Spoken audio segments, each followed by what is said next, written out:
on each project you feel that you have done a good job. But then when you reflect, you always feel that you could have done in a better way. So you take that learning to the next project. So as a case in point, we all know that we are staring at a situation of water scarcity.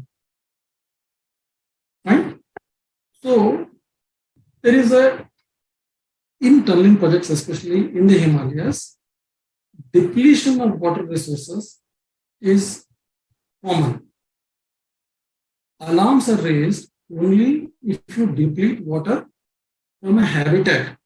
If a habitat is affected, only then the depletion of water source enters the knowledge of the contract chief manager or the client.